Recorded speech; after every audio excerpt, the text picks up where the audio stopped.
अस्सलाम वालेकुम। आज 3-4 ख़बरें ऐसी हैं कि तीनों चारों ख़बरें हेडलाइंस की अहमियत की हामिल है और पाकिस्तान की सियासत का रुख मुतय्यन करने की अहमियत की हामिल भी हैं। एक ख़बर जो अभी ब्रेक हो रही है उसकी तफसील प्रोग्राम जैसे जैसे आगे आएगा तो उसकी तफसील से आपको आगाह करेंगे।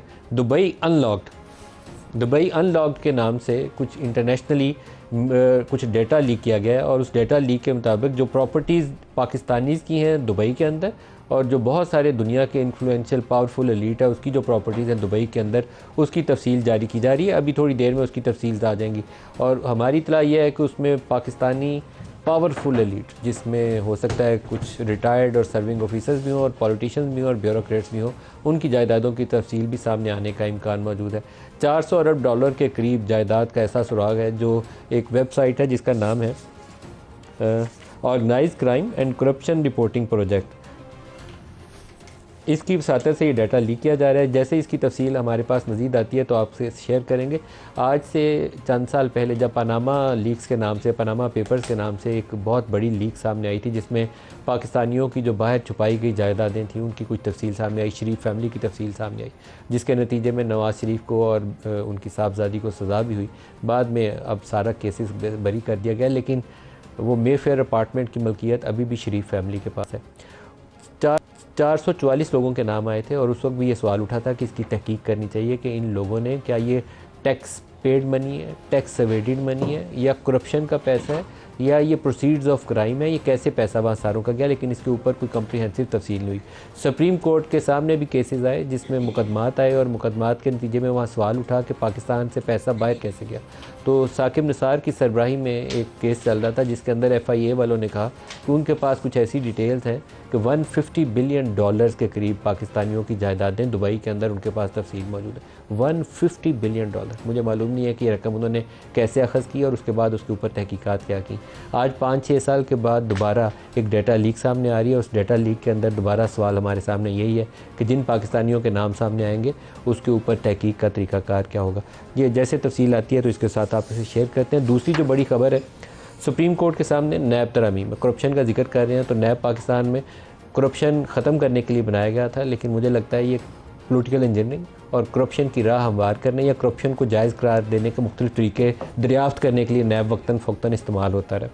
सुप्रीम कोर्ट में आज जब ये केस सामने आया तो उसमें एक बहुत बड़ी पॉलिटिकल डेवलपमेंट हुई है। इमरान खान की मीडिया से मुलाकात तो हो जाती है, वो जो कॉरस्पॉन्डेंट्स अंदर गए होते हैं, लेकिन कैमरे के ऊपर उनकी पेशी नहीं है। ये रवायत भी खैर से PTI ने ख़ुद वज़ा की थी जब नवाज़ शरीफ को उन्होंने कहा कि सज़ा याफ्ता है, इसकी TV के ऊपर तकरीर आने की इजाज़त नहीं है। तो अब उसी का इतलाक़ ख़ुद इमरान खान के ऊपर भी हो रहा है, जो दुरुस्त रवैया नहीं है। बड़े पॉलिटिकल लीडर है, फॉर्मर प्राइम मिनिस्टर है, उसको मीडिया के ऊपर रसाई होनी चाहिए और आने की इजाज़त भी होनी चाहिए। सुप्रीम कोर्ट ने आज वीडियो लिंक के ज़रिए इमरान खान की दलाइल देने की इजाज़त देने की बात की और ये बड़ी डेवलपमेंट होगी क्योंकि सुप्रीम कोर्ट का ये मुकदमा जो है उनके YouTube चैनल के ऊपर TV चैनल्स भी दिखाते हैं और पूरी पाकिस्तानी कौम भी देख सकती है। और अगर वहाँ इमरान खान नैब के हवाले से या करप्शन के ऊपर दलाइल दे रहे होंगे तो यकीनन आज अगर वीडियो लिंक लाइव था YouTube का, तो जिस दिन इमरान की जुमेरात को पेशी होगी या उस दिन दलाइल देने इमरान खान ने अपना पॉइंट ऑफ व्यू देना है, उस दिन भी ये रसाई लाइव पाकिस्तानी कौम के सामने होगी। बड़ी डेवलपमेंट है। उसी केस के अंदर जो दलाइल सामने आए उसमें उन्होंने कहा कि इमरान खान ज़ाती हैसियत में पेश होना चाहें तो इक़दामात किए जाने चाहिए और इसी तरीके से अगर वो वीडियो लिंक के ज़रिए पेश होना चाहें तो उसके लिए भी इक़दामात होने चाहिए। नैब को पॉलिटिकल इंजीनियरिंग के लिए इस्तेमाल किया जाता रहा। जस्टिस अतर मिल्ला ने कहा ब्रिगेडियर असद मनीर का ख़ुदकुशी का नोट काफ़ी है, ये बुनियादी इंसानी हकूक़ की बात है। नैब बताए पिछले 10 साल में कितने सियासतदानों के ख़िलाफ़ केसेस चलवाए, ये बात बड़ी समझने की है। नैब बताए पिछले 10 सालों में कितने सियासतदानों के ख़िलाफ़ केसेस चलवाए। नैब बताए 10 सालों में कितने सियासतदानों को कैद किया, लोगों के साथ जुल्म भी बहुत हुआ। और फिर वहाँ जज साहब ने कहा, शायद चीफ जस्टिस की ये ऑब्जर्वेशन थी कि ये भी बताएं कि कितनों ने फिर सियासी जमातें बदली और आज वो कहाँ खड़े हैं। ये एक्चुअली नैब की पॉलिटिकल इंजीनियरिंग के अंदर ये शामिल है, सियासी वाबस्तगियाँ चेंज करना। नैब बनते साथ ही पहले पीपल्स पार्टी के वो जो नैबज़ादे बनाए गए थे, पीपल्स पार्टी पैट्रियट्स के नाम से, सबसे पहले वहाँ इस्तेमाल हुई थी और फिर वक्तन फ़ौक्तन हर सियासी जमात के ख़िलाफ़ इस्तेमाल हुई, कोई एक्सेप्शन नहीं। आपको सबसे पहले उसी सुप्रीम कोर्ट की हेडिंग से एक हिस्सा सुनाता हूँ जहाँ जस्टिस अतर मिल्ला भी और जस्टिस काजी फ़ायज़ी साहब यही बातें कर रहे हैं, दिखाइएगा। इसमें we have been informed that one of the respondent was served and he wants to appear in person. Mr. Imran Ahmed Niazi was the petitioner. Hello, इसमें हमने लिखा था and if he wants to be represented, the jail superintendent should do the needful. Right. This is a matter of law. It's a matter that involves, NAB, which has been perceived as being involved in political engineering, so wants to appear in person. How can he be denied access to the court? Issue is very simple. This is not a matter of personal rights. It's a matter of a vires of a legal amendment. We are allowing the request, but you'll have to make arrangements for video link wherever he is, the video link facility, however you want to arrange it. Justice अजम नीला वाला भी सुनाएंगे। It has consistently been used for political engineering. Kindly आप statistics दे दीजिएगा कि पिछले 10 सालों से कितने पॉलिटिशियंस को आपने प्रोसिक्यूट किया, कितने अरसे उनको अंदर रखा, कितने कन्विक्ट हुए और कितने अल्टीमेटली वर डिक्लेयर्ड एज इनोसेंट। फिर ये भी बता दीजिएगा किस पार्टी में थे और फिर कौन सी पार्टी ज्वाइन कर ली, ये भी पूछ। और ये भी बता दीजिएगा कि आज क्या हुआ है। जब हम हाई कोर्ट में थे, बेल आती थी, आप सब आके जिस तरह अपोज करते थे, इवन प्रोटेक्टिव बेल्स, और उन्हीं के लिए आके फिर अब आप कहना शुरू कर देते हैं कि we had no case at all. Someone has to be held accountable. Brigadier Asad Munir का suicide note देख लीजिए. That is sufficient. No one can bring back Brigadier Asad Munir. It is absolutely clear that NAB has always been used from its inception for political engineering. And it had extensively abused its powers. Even then government knew that. And that is why they wanted to bring about some changes to protect the bureaucracy. जो Dubai leaks के ऊपर कुछ updates आ रही हैं वो आपसे share करता जाऊँ कि 17,000 पाकिस्तानियों ने 17,000 पाकिस्तानियों ने 23,000 जायदादें ख़रीद रखी हैं, और इसके अंदर जरदारी साहब के 3 बच्चों के नाम भी शामिल हैं। जनरल परवेज़ मुशर्रफ का नाम शामिल है। प्रॉपर्टी लीक्स में साबिक़ वज़ीर-ए-आज़म शौकत अज़ीज़ का नाम शामिल है। दुबई में गैर मुल्कियों की तकरीबन 400 अरब डॉलर्स की जायदादें हैं। इसके अलावा इसके अंदर सियासी शख्सियात, एहलकारों, रिटायर्ड सरकारी अफसरान के नाम शामिल हैं। पाकिस्तानियों की दुबई के अंदर 11 बिलियन डॉलर 11 अरब डॉलर की जायदादें मौजूद हैं, और इसकी मज़ीद तफसील आती है तो जैसे जैसे मैं आपसे शेयर करता जाऊँगा। जनरल परवेज़ मुशर्रफ साहब का हमने अल्लाह उनकी मग़फ़िरत फरमाए इंटरव्यू किया था। उन्होंने लंदन में दुबई में अपार्टमेंट ख़रीदा था, तो मैंने उनसे पूछा कि आपके पास पैसे कहाँ से आए, तो मेरे ख्याल में हमारे पास अभी भी रिकॉर्डिंग उसकी होगी, तो उन्होंने कहा था कि मुझे सऊदी किंग अब्दुल्ला ने उन्होंने मुझे पैसे दिए थे, और उससे मैंने यूके का भी अपार्टमेंट ख़रीदा जो एजवर रोड के ऊपर उनका अपार्टमेंट था, और दुबई वाला अपार्टमेंट भी ख़रीदा। अब मुझे मालूम नहीं है कि 8-10 मिलियन डॉलर कोई हुक्मरान किसी पाकिस्तानी को कैसे दे सकता है, और फ़ौज इसकी कैसे इजाज़त दे सकती है, लेकिन ये एक एक्सेप्शन नहीं होगी। इसके अलावा भी इस तरह के वाक़यात होंगे। जो आज प्रोग्राम में हमारे साथ शुरका हैं, नईम हैदर पंजोथा साहब हैं पाकिस्तान तहरीक-ए-इंसाफ से, और डॉक्टर तारिक फजल चौधरी साहब हैं PMLN से। दोनों को वेरी वार्म वेलकम जी। आज बहुत सारी ढेर सारी खबरें हैं। ये प्रॉपर्टी लीक्स तो जैसे जैसे आएगा उसके ऊपर बात करेंगे, लेकिन सबसे पहले तो तारिक साहब आप ही बता दें, इमरान खान की पेशी, are you happy with that? क्योंकि एक ज़माने में नवाज शरीफ के ऊपर पाबंदी आयद की गई थी, आज पाबंदी के बावजूद सुप्रीम कोर्ट ने इजाज़त दी। I think it's a welcome development. जी बिल्कुल, मैं जैसा कि आपने कहा, मैं कहता हूँ कि एक अच्छी बात है। इमरान खान साहब को अपनी जो सफाई है उसका पूरा हक मिलना चाहिए, पूरा मौका मिलना चाहिए, और अगर ये लाइव टेलीकास्ट होती है, जैसे कि सुप्रीम कोर्ट की कार्रवाई जो है वो आज आपने दिखाई कि लाइव टेलीकास्ट हो रही थी, तो पूरी कौम भी देख लेगी, तो इसमें कोई हर्ज नहीं है। ये देखिए, जो मसावी हुकूक है ना, जिनकी आज जैसे नैब के हवाले से गुफ्तगू हुई है, अब ये मलिक साहब बहुत बड़ा लम्हा फ़िक्री है कि पाकिस्तान की सुप्रीम कोर्ट, यानी एक सबसे आप ये कहें कि बड़ा इदारा इंसाफ की फराहमी के हवाले से, वो एक इदारे को कह रहा है कि constantly being used for political engineering, और साथ ही दूसरे जो ऑनरेबल जस्टिस साहब हैं वो फरमा रहे हैं कि किन किन लोगों के ख़िलाफ़ अपने केस बनाए, कितने को प्रोसिक्यूट किया, कितने बेगुनाह हुए, और उसके बाद किस पार्टी में थे और आज किस पार्टी में है। तब्दील करवाई, उसकी तफसील मांगी। ये बड़ा सही सवाल पूछा। अब दे सेड इट ऑल, अब इसके पीछे कोई बात रह नहीं जाती। लेकिन मैं इस बात को आगे लेके जाऊंगा कि क्या इतने बड़े रिमार्क्स के बाद, जो यकीनन जो है वो बहुत सीरियस नौयत के हैं, क्या हमें खामोश बैठ जाना चाहिए? आपको पार्लियामेंट के अंदर फ्लोर पे बात करनी चाहिए, इस बात की तह तक पहुंचना चाहिए कि क्यों ऐसा हुआ, ये इदारा कब बना, क्यों बना, और बिल्कुल जब ये डिटेल्स आएंगी ज़ाहिर है वो पब्लिक होंगी, उन्हें पता लगेगा। उसके बाद इसकी अकाउंटेबिलिटी होनी चाहिए, नैब की आज खुद अकाउंटेबिलिटी होनी चाहिए। और हम इंशाल्लाह पूरी कोशिश करेंगे कि बाकी पार्टीज वगैरह इसमें ऑन बोर्ड आती हैं तो इन मामलों को दुरुस्त करें अगर और हर एक को बराबर मौका मिलना चाहिए। और पीटीआई वाले आपस में बात करने पे मादा हो जाएं तो इस तरह के बहुत सारे मसाइल जिससे आपने भी भुगता और आजकल पीटीआई भुगत रही है, आगे निकलने का रास्ता खुल जाएगा। ख्वाहिश भी है, कोशिश भी है। पार्लियामान के अंदर तो जो हमारे अंदरूनी मामलात हैं उनमें तो एक अच्छी पेशरफ्त है पाकिस्तान तहरीक इंसाफ के साथ, लेकिन हम समझते हैं कि इसको पार्लियामान के बाहर भी इसको आना चाहिए। और जैसा कि मैंने खुशाइन करार दिया कि इमरान खान साहब को बिल्कुल अपनी सफाई का वकला समेत और ख़ुद उनको मौका मिलना चाहिए, ये बड़ी खबर क्लैरिटी होनी चाहिए और उन्हें इंसाफ मिलना चाहिए। अगर उन्होंने कुछ नहीं किया तो बिल्कुल उन्हें जो बेगुनाह दुबई करार दिया लीग के जाए। मुतल्लिक मज़ीद अपडेट्स आ रहे हैं जी, इसमें हुसैन नवाज शरीफ, आपको मुबारक हो जी, कहीं आप पीछे ना रह जाएं। हुसैन नवाज शरीफ का नाम भी शामिल है, वज़ीर दाखिला मोहसिन नकवी की अहलिया का नाम शामिल है, और जनाब शर्जील मेमन साहब का नाम शामिल है, और इनकी फैमिली के लोग शामिल हैं। फैसल वाडा साहब का नाम शामिल है। बलूचिस्तान और सिंध के 6 से ज़ायद अरकान सूबाई असम्बली के नाम भी शामिल हैं। आपकी तरफ आ रहा हूँ जी पंजोथा साहब, ये अभी अपडेट्स आ रही हैं इसलिए पूरी खबर हो जाए, फिर इसके ऊपर सवाल जवाब करेंगे। लेकिन पहले नैब का केस और इमरान खान की पेशी कैसी डेवलपमेंट है? ये सुप्रीम कोर्ट में तो आपके इतराज़ात भी बड़े थे, लेकिन वहाँ से एक बड़ा फैसला आज सामने आया। देखें, सुप्रीम कोर्ट के अंदर जो मामला है वो बेसिकली कोई इमरान खान साहब की सफाई के हवाले से नहीं है कि जाकर उन्होंने कोई अपनी सफाई देनी है। उन्होंने केस जो है वो किया और उसके ऊपर वो रिप्रेजेंट करना चाहते हैं और ख़ुद पेश होना चाहते हैं, ये उन्होंने इजहार किया। लेकिन अब देखना ये है कि आज तक क्यों पाबंदी लगाई गई, उनकी वीडियो लिंक के ज़रिए हाज़िरी के ऊपर क्यों लगाई गई, उनको अदालत में क्यों नहीं पेश किया गया।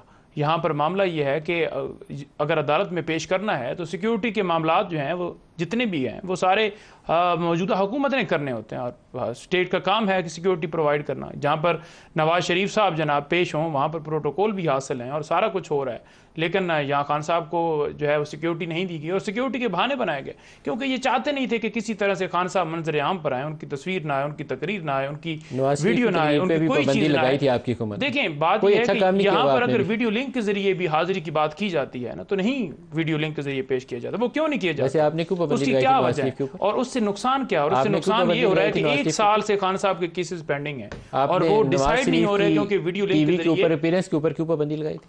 देखिए, नवाज शरीफ की अपीयरेंस के ऊपर पाबंदी अगर लगाई गई थी किसी वजह से लगाई गई थी, किसी वजह से लगाई गई थी या जिसने लगवाई थी या जिसके कहने पे लगाई गई थी या पीछे कौन था, तो सारी चीजें ये देखें यहाँ से तो आपकी थी ना कि गलत काम कर रहे हैं, आज ये कर रहे हैं, कल आप कर रहे हैं। यही बात है ना कि हम ये क्यों कह रहे हैं कि ये मुदाखलत बंद होनी चाहिए। तो फिर आप बात करें ना जी, मैं तो उनको भी कह रहा हूँ, आप भी करें। आज भी आप देख लें कि जस्टिस इस्लामाबाद हाई कोर्ट के मैं उसकी तरफ आता हूं, चीफ की तरफ, लेकिन आप आपस में करें बात। और खान साहब को देखें आपस में किस तरह बात करें। शोएब शाहीन साहब से अगर आप 40-50 हज़ार से हार चुके हैं और फॉर्म 45 के मुताबिक अगर आप हारे हुए हैं और फॉर्म 45 आपके पास भी मौजूद है, हमारे पास भी मौजूद है, और जिसमें आप हार गए और फॉर्म 47 का नोटिफिकेशन लेके आप कहें कि मैं जीता हूं, इसके अलावा मेरे साथ बात करो, तो कैसे हो सकती है? देखिए, वो सबसे पहले आपको एडमिट करना होगा। इस्लामाबाद हाई कोर्ट के सामने भी है। मुझे लग रहा है कि मैं इस्लामाबाद के अपने सबसे पहले हमें एडमिट करना होगा कि हमने जो है वो इतनी अथॉरिटी के साथ झूठ बोल रहे हैं, इतनी अथॉरिटी के साथ कि मैं हैरान हो गया हूं। भाई यू आर नो अथॉरिटी, झूठा नहीं कह सकते, मैं उनको जवाब दे रहा हूं और आपने इल्जाम नहीं लगा रहा, आपने धांधली की है और आप हलफ दे दें, आप हलफ दे दें कि आप फॉर्म 45 के मुताबिक नहीं जीते, झूठ बोलना बंद करें। ठीक है, आपने फैब्रिकेशन नहीं की, मैं अदालत में दूंगा। नहीं हलफ है मेरे भाई ना, मुझे हाथ ना लगाएं। अभी फॉर्म 45 और यार आपको अनटचेबल नहीं है, मैं आपको ये बता रहा हूं कि हम अभी अदालत में बात सुने ना, बात नहीं, मैं लड़ाई का तो फोरम नहीं है, मेरी बात मैं बात कर रहा हूं, डिस्कशन का फोरम है, मेरी बात मैं बात कर रहा हूं, लेकिन आपने उन पे इल्जाम लगाया वो आपको जवाब देंगे। Don't blame me, okay? मुझे ब्लेम ना करना, मैं बिल्कुल नहीं बोल रहा। मेरा हल्का है, हमारा इलेक्शन हुआ है और हमारा इलेक्शन ट्रिब्यूनल बना हुआ है, उसमें फॉर्म 45 अभी 20 तारीख को आ जाएंगे, आप आके देख लें वहां पे। आपने बात की कि कैसे ऐसी बात करें, ये कैसी बात? देखिए, वो मामला ट्रिब्यूनल के सामने है तो आप एडमिट करें, ट्रिब्यूनल के सामने नवाज शरीफ और इस्लामाबाद हाई कोर्ट के सामने, और मैं चाहता हूं कि आपको पूरा इंसाफ मिले, लेकिन आपस में लड़के तो इंसाफ नहीं होगा। आपके इल्जाम लगाने से कुछ भी नहीं होगा। हमारे पास फॉर्म 45 यार आपके लीडर से लेकर नीचे तक सब झूठ बोलते हैं, आप लोगों को आदत है। पंजोता साहब, भाई मैं अदालत में दिखा रहा हूं ना, वो यू कि मैं आपको दिखाऊं, अभी मैं दिखा रहा हूं अदालत को, अदालतों को ट्रिब्यूनल बने हुए हैं, वो मैनेज कर चुके हैं। ये फैसला तो अदालत ने करना है ना, उन्होंने हरासा किया हुआ और वो लेटर लिख रहे हैं बार-बार, वो चीफ जस्टिस को लेटर लिख रहे हैं। एक और खबर आपको पहले बताते चलें, ये इस तरह की लड़ाई से फिर प्रोग्राम में आगे चलेगा। आज जस्टिस बाबर सत्तार साहब, मैं पहले भी कहा कि मैं उनकी इज़्ज़त करता हूँ, पर्सनली हमारा उनसे थोड़ी बहुत जान पहचान है, ज़्यादा नहीं है, जब से जज बने हैं तब से बिल्कुल भी रब्ता नहीं है, लेकिन उनकी इज़्ज़त मैं करता हूँ और उनका लिखा हुए को समझता हूँ कि वो दुरुस्त बात कह रहे हैं। आज उन्होंने खत साहब ने लिखा और ख़त लिख के अंदर जो चीज़ें आई, chief justice Islamabad high court को लिखा, उन्होंने कहा कि मुझे ये जो सर्विलेंस वाला केस था उसके अंदर मैं तहकीक कर रहा था, तो एक हाई ऑफिशियल की जानब से कहा गया कि बैक ऑफ, अंग्रेजी का खाता है कि पीछे हट जाओ, इस मामले में ज़्यादा घुसने की, इसकी ज़्यादा तहकीक करने की ज़रूरत नहीं है। उसके ऊपर ज़ाहिर है भूचाल आना था कि एक जज जो है ख़त लिख के तहरीरी तौर पर आगाह कर रहा है कि मुझे इस केस के अंदर कहा गया कि बैक ऑफ, पीछे हट जाओ, इसमें ज़्यादा तहकीक नहीं आपने करनी। उसके ऊपर हुकूमत को इतनी उसकी हरारत या हिद्दत या शिद्दत पहुंची है कि उसके बाद अटर्नी जनरल ने प्रेस कॉन्फ्रेंस की, उसके बाद लॉ मिनिस्टर और इंफॉर्मेशन मिनिस्टर ने प्रेस कॉन्फ्रेंस की, और मेरे ख्याल में दोनों ने बेवकूफ़ी की। अगर वो एक स्टेटमेंट में तहरीरी तौर पर 2 जुमले सिर्फ लिख के कर देते कि हम अदलिया की मुदाखलत नहीं करते, वो ज़्यादा बेहतर होता। अटर्नी जनरल ने जो बात कही, इनडायरेक्टली उन्होंने उस इल्ज़ाम की तस्दीक कर दी जो जस्टिस बाबर सत्तार के ख़त के अंदर है। अटर्नी जनरल ने कहा क्या, उन्होंने कहा कि हमने इन कैमरा ब्रीफिंग के लिए अप्रोच किया था और मकसद ये था कि हमारी जो इंटेलिजेंस अदारों के पास ये जो सर्विलेंस की कैपेबिलिटी है ना, ये कंप्रोमाइज़ ना हो जाए, इसको सेफगार्ड करने के लिए किसी दुश्मन के हाथ ना लग जाए। और उसके बाद हमारे होनहार बड़े काबिल लॉ मिनिस्टर आए हैं, उन्होंने भी कहा कि अटर्नी जनरल ने इस काम के लिए कहा था। थोड़ा सा अक्ल से बंदे को काम लेना चाहिए, यही तो इल्ज़ाम है जिसकी आप आके तस्दीक कर रहे हैं। सुनिए अटर्नी जनरल ने कहा क्या।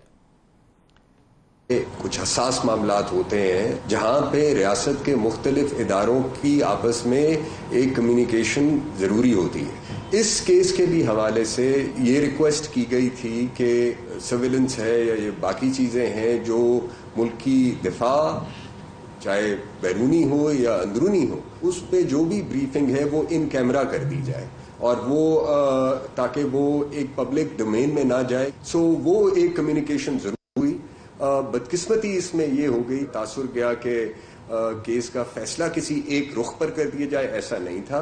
हुकूमत ना कोई और रियासती इदारा अदलिया के जो उनका काम है, जो उनके आइनी फ़राइज़ हैं, उसमें मदाखलत ना कर सकता है ना करता है। किसी भी सिक्योरिटी इस्टेब्लिशमेंट के ऑफिसर ने कोई किसी किस्म का बराह रास्त ना राब्ता किया है और ना वो करते हैं, ना कर सकते हैं। डॉक्टर साहब, 6 जजों का केस पहले चल रहा है, ऊपर से एक और खाता आ गया, और दोनों जजों का, जस्टिस बाबर सत्तार का भी और जस्टिस मोहसिन कियानी का कंटेम्प्ट का केस भी लगा हुआ है। तो आप लोग क्या कर रहे हैं? ये हुकूमत एग्जीक्यूटिव है जिसके ऊपर बराह रास्त इल्ज़ाम आ रहा है। देखिए, मेरी सब गुजारिश ये है कि चूँकि इस केस के ऊपर जो है सो मोटो एक्शन जो है वो honourable supreme court of Pakistan ने लिया हुआ है, तो लिहाजा मेरा ख्याल है कि हमारे पास कम से कम मैं अपनी बात कर रहा हूँ कि बड़ी एक लिमिटेड गुंजाइश है कि मैं इस पर कोई बहुत ज़्यादा बात कर सकूँ। लेकिन ये बात मैं ज़रूर करूँगा कि बहुत सीनियर फोरम के ऊपर इस मैटर को टेकअप किया गया है, प्रॉपर तरीके से इसकी छानबीन होनी चाहिए, और अगर किसी तरह का कोई दबाव किसी भी अदालत के ऊपर है तो वो सामने आना चाहिए और बिल्कुल नहीं होना चाहिए। और आपने देखा होगा कि जो भी पिछली समाअत हुई है उसमें जो चीफ़ जस्टिस साहब हैं सुप्रीम कोर्ट के, उन्होंने ये बात की है कि कम से कम मैं जब चीफ़ जस्टिस था, और इत्तफाक़ की बात है कि उस बेंच में शामिल जितने जज साहिबान हैं वो सारे अपनी रेस्पेक्टिव सूबों की हाई कोर्ट्स के चीफ़ जस्टिस रहे हैं, तो वहाँ पे कंसेंसस ये था कि हमारे ऊपर किसी तरह का कोई प्रेशर नहीं रहा। ये बात उस प्रोसीडिंग के दौरान सामने आई है। नहीं सर, बहुत कंसेंसस भी नहीं था, जैसे ज़तम निल्ला खुलेआम सवाल कर रहे थे। नहीं, मैं अर्ज़ कर रहा हूँ कि स्टिल मैं वही बात कर रहा हूँ कि अपने साथ जो कुछ हुआ था पीटीआई के दौर में, तो वो ये कहें कि यहाँ कुछ होता ही नहीं है, ये तो बात नहीं, मैंने ये बिल्कुल नहीं कहा, लेकिन मैं ये कह रहा हूँ कि इस चीज़ का चूँकि बहुत एपेक्स फोरम के ऊपर ये सारी छानबीन हो रही है, हक़ाइक़ सामने आ जाएंगे और उसके मुताबिक एक बेहतरीन फ़ैसला सामने आएगा। मैंने उस दिन एक मिसाल सुनाई थी, मैं दोबारा सुना देता हूँ कि वो 3 डॉक्टर्स बैठे थे, एक शख्स लंगड़ा के चल रहा था, किसी ने कहा इसको टेंडनाइटिस है, किसी ने कहा इसे पोलियो है, किसी ने कहा जनाब इसे शैटिका है। जब पूछा तो पता चला कि उसकी जूते में कील निकली हुई है, इस वजह से वो लंगड़ा रहा है। तो let's wait for the decision. असल में वो जो जूते का कील है वो पाकिस्तान में 75 सालों से मौजूद है और आप सारे लंगड़ा रहे हैं, लेकिन उस कील को निकालने की कोशिश नहीं कर रहे। प्रॉब्लम यही है, अलमिया यही है। जो आज नैब के हवाले से बात हुई है, मुझे बताएं कि इतनी क्लियर स्टेटमेंट सुप्रीम कोर्ट में इससे पहले कभी दी गई है? अतमिल्लाह साहब पहले दे चुके हैं ख्वाजा साहब के केस में। इतनी क्लैरिटी से कोई बात सुप्रीम कोर्ट की तरफ से आई हो, जजमेंट है, ये बहुत बड़ा लम्हा फिक्रिया है। ख्वाजा साहब के केस में रिटर्न तहरीरी फैसला है, जस्टिस अतमिल्लाह ने दिया था इस्लामाबाद हाई कोर्ट में। आपकी तरफ पंजोता साहब आ रहा हूँ, ये ना ख़त्म होने वाले मसाइल हैं, क्या करें इसका? 6 जजों का मामला पहले चल रहा था, आज उसके ऊपर एक इजाफी खाता है। देखिए, बात यह है कि मैं ऐसे ये कहूँगा कि इस दफ़ा उन्होंने खुद आकर बात नहीं की और उन्होंने भिजवाया इन 3 लोगों को कि आप जाकर बात करें, क्योंकि मामला फिर सीधा उनके ऊपर आया हुआ है। और बात यह है कि यहाँ पर आकर ये कह देना कि हुकूमत, उन कौन है मैं समझा नहीं, जिन्होंने प्रेस कॉन्फ्रेंस की थी 9 मई के ऊपर, ठीक है जी, जिन्होंने प्रेस कॉन्फ्रेंस किसने की थी? इनकी हुकूमत ने की थी। देखें, जो प्रेस कॉन्फ्रेंस जिन्होंने की थी DG ISPR साहब ने की थी, और जो है ये मामला जो है वहीं से भिजवाया गया। उन्होंने कहा है कि आप जाकर प्रेस कॉन्फ्रेंस गए थे। ये 3 लोग हैं, आजम नज़ीर तारड़ साहब, तारड़ साहब और अटॉर्नी जनरल साहब, अच्छा। जो आकर बैठे हैं, जिन्होंने आज आकर प्रेस कॉन्फ्रेंस की है। और उस प्रेस कॉन्फ्रेंस के अंदर ये कह रहे हैं कि जनाब किसी तरह से जो है वो इसको जो तसर दिया जा रहा है ना कि मुदाखलत हुई है, तो यहाँ पर कोई इस तरह की कोई मुदाखलत वाला मामला नहीं है। और लेटर को उन्होंने कहा है कि बस वो एम ही आ गया और उसको जो है वो अभी मामला सब जुडाइस है, लेकिन ये ऐसा मामला नहीं है कि कोई मुदाखलत हुई। यानी कि उधर वो कह रहे हैं कि मुदाखलत नहीं हुई और उधर कह रहे हैं कि मामला ज़ेर अल्तवा भी है। तो फिर आप कौन होते हैं फैसला यहाँ पर देने वाले कि मुदाखलत नहीं? जब जज कह रहे हैं, जज मुंह से बोल के कह रहे हैं कि इस तरह से मुदाखलत की जा रही है। फिर आपने कहा कि ये 6 जजेस किसी की प्रॉपर्टी है, कोई PTI से तलक रखता है, किसी को कोई मामला है। फिर लाहौर हाई कोर्ट ने कह दिया, फिर पेशावर हाई कोर्ट ने कह दिया, ठीक है। अब एक दोबारा जो है जज उन्होंने कह दिया, उन्होंने कहा है कि मैंने वो क्योंकि केस सुना था ऑडियो लीक वाला, तो मुझे कहा गया कि इस केस से पीछे हट जाओ। ये वही केस है जिसमें बुशर बीबी साहबा खान साहब के उनकी जो ऑडियो टैप खोसा साहब के साथ जो कन्वर्सेशन हो रही थी, और उन्होंने कहा था कि ये सर्वेलेंस का जो तरीकाकार है हमें बताया जाए कि कौन टैप करता है, कैसे होती हैं और फिर रिलीज कैसे होती हैं, कौन है इसका कसूरवार, कैसे किसी की खुफिया बातें जो हैं वो आप मीडिया के ऊपर डाल देंगे और आप चला देंगे और उसको फिर ब्लैकमेल करेंगे। तो उसके ऊपर उन्होंने कहा कि आप पीछे हट जाओ। तो केस खुले आम आपके सामने है, खुली किताब की तरह है। उसके अंदर कोई अगर जाकर मुदाखलत करता है तो जज का दिमाग खराब है। क्या इमरान खान जेल से कह रहा है कि आप जाकर ये बयान दे दो या ये खत लिख दो? आप पहले कहते थे ना कि जनाब उस जज को तौहीन अदालत का नोटिस लेना चाहिए था, उसको उस वक्त बताना चाहिए था, तो वो तो उस टाइम भी बता रहे थे। अच्छा, और अभी भी उन्होंने चीफ को कहा है और अभी भी आप फौरन प्रेस कॉन्फ्रेंस कर रहे हैं कि आप जज हैं। एक ब्रेक करीब आ गया जी, ब्रेक ले लें। ये खबरें सारी बहुत अहमियत की हामिल हैं। ब्रेक के बाद इसके ऊपर मजीद बात करते हैं, हमारे साथ रहिएगा।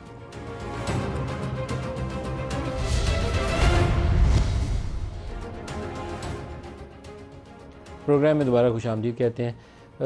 कुछ अर्सा पहले एक UK की वो नेशनल क्राइम एजेंसी के हवाले से रिपोर्ट शाया हुई थी, तो उसने 3-4 ममालिक के नाम लिए कि जहाँ से बहुत मनी लॉन्ड्रिंग होकर पैसा UK में जाता है। तो नाइजीरिया और इस तरह के ममालिक थे, लेकिन पाकिस्तान उन 4 ममालिक या 5 ममालिक जहाँ से सबसे ज़्यादा पैसा जाता था उसमें पाकिस्तान का नाम शामिल था। फिर दुबई की वो जो रियल स्टेट रेगुलेटर है उस अथॉरिटी का डाटा जारी होता है पिछले कई सालों से, PTI के दौर में भी, जो टॉप 2 इन्वेस्टर्स होते हैं ना, उसमें से एक इंडिया है और दूसरा पाकिस्तानी नेशनल्स है। इवन जो लोकल दुबई के लोग हैं उनसे ज़्यादा उनकी रियल स्टेट मार्केट में पाकिस्तानी और इंडियंस का पैसा लगा हुआ है। और उसके ऊपर काम ना होना सिर्फ एक ही सबब है कि उसके अंदर सारे हमारी रूलिंग एलीट, सब सिविल हो, मिलिट्री हो, इवन मीडिया के जो ताकतवर लोग हैं उनकी वहाँ जायदादें हैं। कोई चाहता ही नहीं है कि उसके ऊपर तहकीक हो और उसके ऊपर मामला आगे बढ़े। डॉक्टर तारिक साहब, इसके ऊपर कुछ तो शफाफियत होनी चाहिए। मतलब ये दिस इज़ नॉट फेयर कि आप ताकतवर लोग हैं, आप अरबों डॉलर के मालिक हैं, तो आप कुछ भी कर लें। टैक्स एवेडेड मनी है सारी जो गई हुई है, कुछ करप्शन वाली भी होगी, कुछ प्रोसीड्स ऑफ क्राइम भी होगी, लेकिन लार्जली टैक्स एवेडेड पैसा है जो वहाँ जाता है। तो क्यों नहीं एक मैकेनिज़्म वज़ा किया जाता? भाई साहब बिल्कुल ये बात वाकई पहले तो काबिल अफसोस है जो आपने अभी पानामा का जिक्र किया। अब उसमें देखें कितने नाम थे, मेरे ख्याल है 444 थे, कुछ भी नहीं किया गया उसके ऊपर। सिर्फ एक बंदे को एक झूठे और गलत केस में सज़ा दी गई जिसका नाम ये नवाज शरीफ था, जिसका अपना डायरेक्ट नाम भी नहीं था, बच्चों के नाम थे, अपना उनका नाम नहीं था।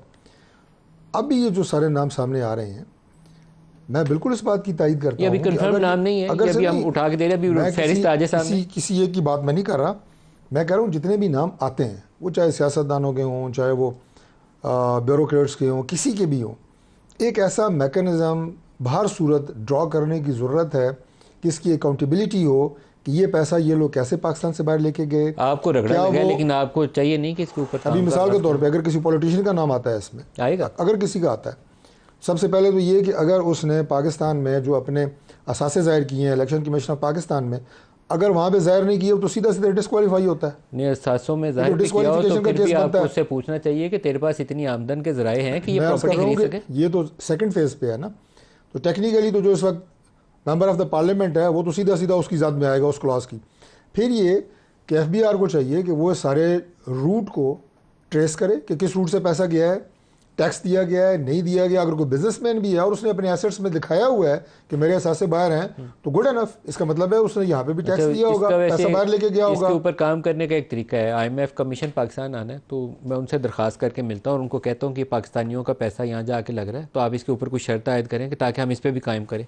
बाकी वो जो शर्त आयद करते हैं वो सारे काम हम कर लेते हैं। ना करें इस तरह का लेटर PTI लिख देगी, नहीं, ये तो पाकिस्तान के भले का काम है, कोशिश कर चुके हैं, ये तो भले का काम है, पाकिस्तान में सरमाकारी ये पाकिस्तान का पैसा पाकिस्तान में रखने का काम है, शफाफियत लाने का काम। देखें शफाफियत, ये PTI वालों को दरखास्त करता हूं, बल्कि लेटर इसके ऊपर इनकी इंटरेक्शन होगी। इदारों को मलिक साहब जब तक हम स्ट्रेंथन नहीं करेंगे, इदारों की स्ट्रेंथ की हम देखेंगे। नैब का हाल अभी आपने डिस्कस किया पहले हाफ में, क्या नैब कर रहा है? नैब को अगर हमने ये किया है या इसकी ये हालत इस तरह की हुई है, उसी को तो दुरुस्त करने की जरूरत है। मैं आपको यही कह रहा हूं, दुरुस्त हो सकती है, बाहर से कोई आके आप कहेंगे यहाँ शफाफियत ले आएगा, कभी भी नहीं आ सकती। वैसे बेस्ट है इसका आपको पंजोथा साहब, आप यहाँ तक IMF का नया प्रोग्राम, नए प्रोग्राम के लिए पॉलिटिकल पार्टी से मीटिंग होनी है। अब इसमें बेहतरी आने की गुंजाइश अब मौजूद है। नहीं बेहतरी नहीं होनी, आपकी मीटिंग होनी है IMF वालों के साथ, तो आप प्रोग्राम उनको कहिए कि पाकिस्तान को दे, पाकिस्तान की मजबूरी है, इस वक्त प्रोग्राम चाहिए, लेकिन साथ दरख्वास्त करें कि ये जो लूट का पैसा जा रहा है UK के अंदर और दुबई के अंदर, इसकी शफाफियत के लिए भी कोई काम करें ताकि पाकिस्तान की दौलत लूटी जानी बंद हो।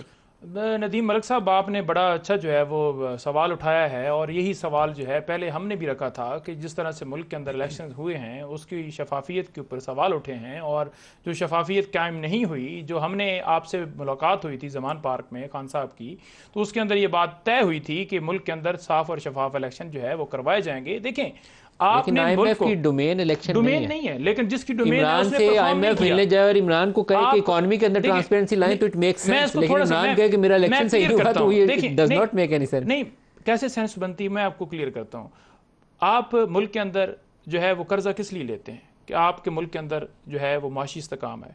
तो जब आपके मुल्क के अंदर सियासी इस्तेकाम ही नहीं है, जिसको आवाम ने मैंडेट दिया है दूसरे आकर बैठ जाएं, ठीक है, तो क्या मुल्क में क्या सियासी इस्तेकाम आ जाएगा? जब तक सियासी इस्तेकाम नहीं आता तब तक मुआशी इस्तेकाम नहीं आ सकता, और जब आपके मुल्क के अंदर कानून की बालादस्ती ना हो आपका मुल्क आगे नहीं बढ़ सकता। सर पंजोथा साहब, अब ऐसे ही है कि इलेक्शन कमीशन को कहें, बात कर रहे हैं आप इलेक्शन कमीशन को कहें कि नैब को ठीक कर दो। देखें, हम ये नहीं ना कर सकता वो नैब, भाई जो काम जिसका है उसी के नहीं, IMF का काम नहीं है। देखें कैसे ठीक होना है, ठीक ऐसे होना है कि जब आपके मुल्क के अंदर कानून की बालादस्ती हो, आपके मुल्क के अंदर अदलिया आज़ाद हो, आपके मुल्क के अंदर तमाम अदारे आज़ाद हों, किसी की इंटरफेरेंस ना हो, उसकी मजबूती के लिए आपको आवाज़ उठानी है। जो सिर्फ और सिर्फ इस वक्त जो है वो पाकिस्तान तहरीक इंसाफ जो उसकी मुल्का जो जमातें हैं वो कह रही हैं कि कानून की बालादस्ती होनी चाहिए। 190 मिलियन डॉलर रियाज मलिक का आया था, उसके अलावा दिखा दें की बालादस्ती की खातिर आपने उसको दे दिया, 190 मिलियन वाला केस जो है ना आपने उसको दे दिया कि जाके तुम्हारे ऊपर जुर्माना जाके जमा करा लो। आज नैब जो तरामीम के हवाले से पिटीशन लगी हुई है सुप्रीम कोर्ट के अंदर, अगर इमरान खान उससे वापस हट जाए तो वो 190 मिलियन वाला जो केस है वो खत्म हो सकता है। लेकिन वो कह रहा है कि कानून की बालादस्ती होनी चाहिए, लेकिन 190 मिलियन पाउंड वाला गंदा काम किया हुआ है सर, आप जो मर्जी कहें, वो साफ काम नहीं है, वो साफ काम नहीं है। इमरान खान ने वो पनामा लीक्स बनाई, कहां से वो मामला शुरू हुआ?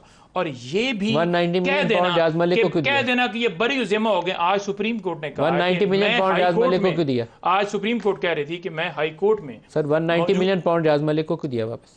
190 मिलियन जो पैसे हैं जो बाहर से आए थे वो सुप्रीम कोर्ट के अकाउंट में आए थे। किस अकाउंट में? और वो हुकूमत सुप्रीम कोर्ट का अपना अकाउंट था। ठीक है, मैं ऑन एयर हमेशा मेहमान से दरखास्त करता हूं कि सच्चाई बोलें ताकि लोगों को गुमराह ना करें। रियाज मलिक को 460 अरब की एक प्ली बार्गेन सुप्रीम कोर्ट ने की थी, पहले वो भी गलत की थी, साकिब निसार साहब का अल्लाह भला करे, इमरान खान ने वो की थी, और फिर इमरान खान ने 190 मिलियन पाउंड उस जुर्माने के अगेंस्ट जमा कराने के लिए, वो पैसा आया था पाकिस्तान के लिए, लेकिन उसने जाके अपना उसका पैसा फ्रीज हुआ था, जो जिसने फ्रीज किया उसने रिलीज किया और पैसा पाकिस्तान में आया, सुप्रीम कोर्ट के गंदा काम था सर, सुप्रीम कोर्ट से वो उधर गया। ठीक है, नॉट जस्टिफाइड, बात करें गंदा आपके हर सवाल का मैं जवाब दे रहा हूँ। हम ये कह रहे हैं कि इदारे आजाद होने, ये जो सारे स्कैंडल्स आप खोल रहे हैं कि वहां पर प्रॉपर्टी कैबिनेट ने अप्रूवल दी थी बंद लिफाफे, ये सारे ये सारे कर रहे गया था, अरबों रुपए खाए गए थे उस दौर में। देखिए बहुत वही स्कैंडल है, और वही नैब था जो वहां पर उस टाइम कह रहा था कि जबरदस्त हो गया कि मुल्क के अंदर पैसा आ गया। देखें, ये जो मामला भी उठा है जिसके ऊपर मैं बात करना चाहता हूँ, ये जितने आपके स्कैंडल खुलते रहे, जो डील करेगा ना उसके स्कैंडल सारे खत्म है।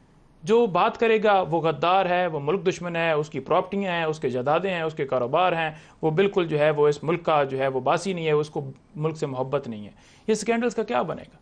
हम ये कह रहे हैं कि आज भी अगर ये स्कैंडल्स और ये सारे माफिया पकड़ने हैं तो आपको इदारों को आज़ाद करना होगा। आपको अदलिया को आजाद करना, जो आज अदलिया खड़ी होगी उसके साथ खड़ा होना होगा। आपको चौधरी साहब इसके ऊपर काम करना चाहिए। वहां पर नैब के डीजी को, आईबी के डीजी को बुलाया है या आईएसआई के जो है उसको बुलाया गया, आपको पार्लियामेंट में आप कह दें कि आप इस मामले से पीछे हट जाएं। एफबीआर वालों से, स्टेट बैंक से, एफआईए से, जिसके पास तफसील है, दुबई प्रॉपर्टीज वाली जो भी उसका रियल एस्टेट रेगुलेटर है, दुबई रियल एस्टेट अथॉरिटी या पता नहीं उसको क्या कहते हैं, डेवलपमेंट अथॉरिटी, उससे पूरी तफसील लें और पार्लियामान के फ्लोर पे रखें पूरी तफसील। देखिए, मैं तो इसको इस अंदाज से पेश करूंगा मलिक साहब के, बजाय इसके कि हम यहाँ पे, मैं आपकी बात से इत्तेफाक करने के बाद ये बात कर रहा हूँ कि बजाय यहाँ पे हम इधर छोटे दुकानदारों को, छोटे कारोबारी हजरात को और बहुत सारी चीज़ों के ऊपर जो है हमें इस वक्त महंगाई का भी सामना है पूरी कौम को, तो बजाय इनको टाइट करने के अगर इन लोगों को पकड़ा जाए और इनसे ये दौलत जो कि गलत तरीके से अगर कोई लेके गया है, मैं पहले वाजे कर चुका हूँ कि जिसने अपने टैक्स के गोशवारों में दिखाए कि मेरे एसेट्स हैं, लीगल तरीके से पैसा लेके गया है, वो जायज़ है, लेकिन अगर वो चोरी करके लेके गया है कि उसके पास उसको अगर पकड़ा जाए तो हमारे बहुत सारे मसाइल हल हो जाएंगे। प्रोवाइडेड कि उसके पास इतनी सोर्सेज ऑफ अर्निंग हों, टैक्स के गोशवारों में ये लिखना कि मेरे पास ये अपार्टमेंट है $5 मिलियन का, तो पूछें तो सही भाई तेरे पास $5 मिलियन कहाँ से है? तेरे अब्बे की जायदाद थी, विरासत से मिला है, कहाँ से $5 मिलियन आए? तो उसमें वो मैच आपको करना पड़ता है, इसमें तो कोई शक नहीं है। कोई नहीं करना पड़ता सर, अकाउंट में अगर आप अपना 1 अरब रुपया दिखाएं, ये उसके लिए होता है जो एक आम उनके हाथ में आ जाए ना बकरा, उसको ज़िबा कर देते हैं। लेकिन जो ताकतवर लोग हैं ना, तगड़े तगड़े, आप जैसे पंजोथा साहब जैसे, नवाज शरीफ, जरदारी, उनको कौन पूछता है? लोग पूछ सकते हैं उनसे? हमें कौन पूछता है? हमारी पोजीशन सबसे नाजुक होती है क्योंकि हमारी पोजीशन जो है वो फौरन हाईलाइट होती है, मीडिया पे आती है, सोशल मीडिया पे आती है। कोई फर्क तो कोई नहीं, लिहाजा नहीं फर्क तो पड़ता है। देखें ना, मेफेयर अपार्टमेंट जो नवाज शरीफ के थे वो पनामा लीक से पहले भी नवाज शरीफ के थे, पनामा लीक्स की सजा हुई तो तब भी नवाज शरीफ के थे, पनामा से नवाज शरीफ बरी हो गया, अब भी नवाज शरीफ के, उसी अपार्टमेंट में रहते रहे जाके। तो उस अपार्टमेंट के हवाले से अगर ये हंस रहे हैं, इनकी वो इमरान खान की अबशीरा की दुबई में प्रॉपर्टी थी, उन्होंने वो टैक्स एमनेस्टी के अंदर उसको वाइट कर दिया। मतलब हमारे जो पावरफुल एलीट है ना, उसके लिए तो कानून नाम की चीज़ कोई नहीं है। एक आम बंदे को हम डंडे मारेंगे, उसको रोटी के हाथों रुसवा कर देंगे, ताकतवरों के लिए कोई नहीं। मैंने आपसे यही बात की है कि बजाय यहाँ पे छोटे छोटे लोगों को तंग करने के, मैं एफबीआर के हवाले से कह रहा हूँ, अगर कोई यहाँ से चोरी शुदा पैसा, जो आज आप बात बता रहे हैं, अगर यहाँ से गया है उनको पकड़ा जाए, बहुत सारे मसले हल हो जाएंगे। आप सिर्फ पकड़ेगा एफबीआर। सिर्फ यूके के अंदर ना, वो एजवर रोड के ऊपर जो प्रॉपर्टीज़ हैं, या सिर्फ लंदन के अंदर जो पाकिस्तानियों की प्रॉपर्टी है, उनसे पूछ लें कि भैया तू पाकिस्तान में डिक्लेयर करके सारा कुछ खरीदा हुआ है कि यह पैसा कहाँ से लेकर आया था? और जो दुबई के अंदर है सिर्फ उसकी तफसील ला के पार्लियामान में रख दें, आ जाएगी ये तफसील। अगर आपके पास आ गई है तो ये इंशाल्लाह हमारे पास भी आएगी। हमारे पास नाम नहीं, अभी कोशिश कर रहा था कि आ जाए तो मैं सारों के नाम तस्वीर स्क्रीन पर डालूं, लेकिन अभी तक इंतजार में है। नाम अभी खुल जाएंगे अभी थोड़ी देर में, लेकिन हमारा प्रोग्राम आगे चल पड़ेगा।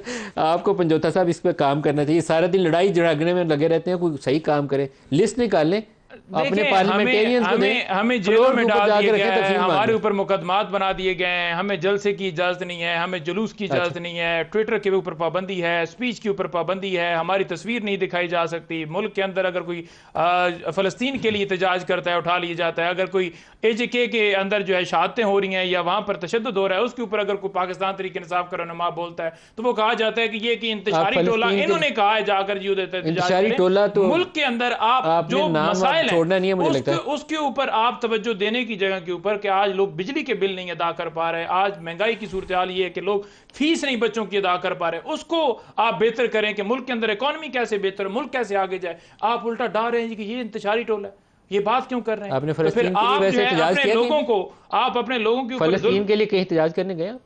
देखें, फ़लस्तीन के लिए एहतजाज क्या, आप यहाँ आकर कहें ना कि आपका कोई भाई फौत हुआ है और उसके ऊपर आप FIR दर्ज कराने के लिए जाएं, तो आगे PMLN का कोई बैठा होगा MP MNA, वो कहेगा कि जी नहीं ये PTI वाला है। फ़लस्तीन के लिए एहतजाज करें ना, बाकी इनके खिलाफ रोज करते हैं। एहतजाज हमने किया है, कोई नहीं, हमने बार-बार हमने एहतजाज किया है। यहाँ पर आपको प्रेस क्लब के सामने भी पता होगा कि हमारे लोग उठाई गए थे। वो एक दूसरे के ऊपर इल्जामात कैसे आयद करते हैं, जो मेन प्रोडक्टिव इशू है, जैसे अभी प्रोग्राम में भी करप्शन पे बहस शुरू की थी, अगर नहीं तू मेरा इलेक्शन चुरा लिया, पार्लियामेंट के अंदर भी कोई फर्क नहीं है। ख्वाजा आसिफ और उमर अयूब, देखिए सिक्योरिटी इदारे हैं, वो पॉलिटिक्स में इंडल्ज नहीं कर सकते। कोई रेड लाइन को या क्रॉस करे, द फेमस आर्टिकल 6 उस पर नाफिज होता है। जनाब स्पीकर, मैं बिल्कुल हमायत करता हूं कि आर्टिकल 6 जो है जरूर लगना चाहिए। वो भी सबसे पहले जो है यूफा ने वायलेट की, जो जड़ है सारे शाखसाने की, आइन की पामाली की, निकालें उसकी लाश कब्र से पार और लटकाएं उसको फांसी के ऊपर। मैं हिस्ट्री आपको सेट करना चाहता हूं, उन्होंने शायद तारीख का मुताला नहीं किया। जो मार्शल लॉ लगा था जनाब स्पीकर, वो लगाया था सिकंदर मिर्जा साहब ने। इब्तदा वहां से होनी चाहिए, फिर इंतहा जो है उस रात को होनी चाहिए जब यहाँ पे आइन तोड़ा गया था और असेंबली को इसलिए डिसॉल्व किया गया था कि अदम एतमाद की तारीख जो है वो पास ना हो। बारी बारी सब पे लगना चाहिए। अच्छा सफ्तर साहब इसी हाउस पे ये बिल्कुल मजलिस से शूरा में जनाब स्पीकर वो यहाँ पे जाना चाह रहे हैं हम उधर नहीं जा सकेंगे। हम तो मानते हैं हम जनरल ज़िया के साथ थे, हमने इस फ्लोर के ऊपर माफी मांगी हुई है उस चीज की। डॉक्टर साहब, आर्टिकल 6 आपने जनरल मुशर्रफ पे लगाने की कोशिश की थी, उसके बाद जो कुछ आपने भुगता हुआ है कीमत करेंगे दोबारा? वो 4 तो माशाल्लाह हैं ही, उनको पकड़ेंगे सारे? देखिए मलिक साहब, एकेडमिक डिस्कशन जो है इस टॉपिक पे बिल्कुल हो सकती है, लेकिन मैं ये बात करूँगा कि ये सारी जो स्पीचेस आपने सुनाई हैं, इनके साथ जो ज़्यादा रेलेवेंट बातें हैं वो हैं जो अवाम सुनना चाहते हैं। मैं आपको बिल्कुल वसूख से ये बात कहता हूँ कि इस गुफ्तगू से अवाम को कोई भला नहीं होना। अवाम इस वक्त जिन इशूज़ के अंदर मुब्तला हैं, जिसके लिए हम कह रहे हैं कि इन चीज़ों को दुरुस्त करने की ज़रूरत है। मैं आज भी अवान में सुन रहा था, आज भी नेशनल असम्बली का इजलास था, सुबह 11 से लेकर शाम 4 बजे तक चला है। उसमें कोई कंटेंट की बात अगर हुई है ना, जिसमें वाकई कोई पब्लिक सेंटीमेंट था या पब्लिक की बात हुई है, वो 20% हुई होगी। बाकी माजी के किस्से, माजी की चीज़ें और मुस्तकबिल में किस किस बात की क्या क्या होता रहा, आज इन चीज़ों से हम आगे बढ़ेंगे तो कुछ कर पाएंगे। और अगर हमने इसी तरह एक दूसरे की पगड़ियाँ उछालने वाला सिलसिला जारी रखा, मेरा नहीं ख्याल। और ये जो आप कंटेंट सुना रहे हैं ना, ये तो वो है जो स्पीकर पे बोल रहे हैं। कल जहाँ से ये सारी बात शुरू हुई, मैं वो अल्फाज नहीं दोहरा सकता जो तहरीक इंसाफ के लोगों ने कल भी ऐवान के अंदर बोले, जो आवाज़ें यहाँ पे नहीं आए, यानी कि गालियाँ। स्पीकर ने एक्सपेंज करवाए थे, एक्सपेंज भी कराए, और उसके बाद एक्सपेंज नहीं हुए वो बहुत सारे मेम्बरान वो थे कि जो 2-3, अब उनका मैं नाम यहाँ पे लूँ तो गैर मुनासिब है कि यहाँ वो मौजूद नहीं है, वो हर लफ्ज़ के बाद कोई ना कोई ऐसी बात, नाजेबा बात, जो आप यहाँ पे बता भी नहीं सकते। ये जो माहौल है ना, इसको दुरुस्त करने की ज़रूरत है। मैंने बड़ी खुली बात आपसे की है कि इस तरह अगर हम वहाँ पे नुमाइंदे, ऐवान, पार्लियामेंट, इशूज़, मसाइल, इन सब को हल करना है तो उसका तरीक़ाकार कुछ और है। देखिए, बात यह है कि उमर अयूब साहब ने जो बात की है ना, उमर अयूब साहब ने क्या बात की? उमर अयूब साहब कह रहे हैं कि तमाम इदारों को अपने हदूद के अंदर रहना चाहिए, लेकिन वहाँ पर ख्वाजा आसफ साहब क्या कह रहे हैं? वो किसकी नुमाइंदगी कर रहे हैं? वो किसको डिफेंड कर रहे हैं? वो किसके लिए उठ के खड़े हो गए? वो किसके लिए बात कर रहे हैं?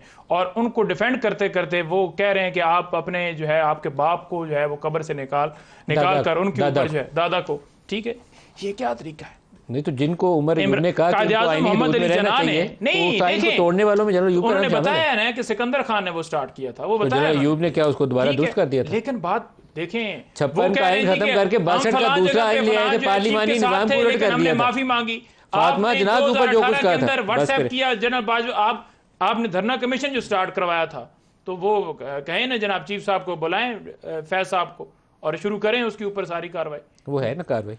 तो यही बात है कि क़ायद-ए-आज़म मोहम्मद अली जना ने जो पाकिस्तान आज़ाद कराया था वो ये नहीं था। फातिमा जना को गद्दार किसने करार दिया था?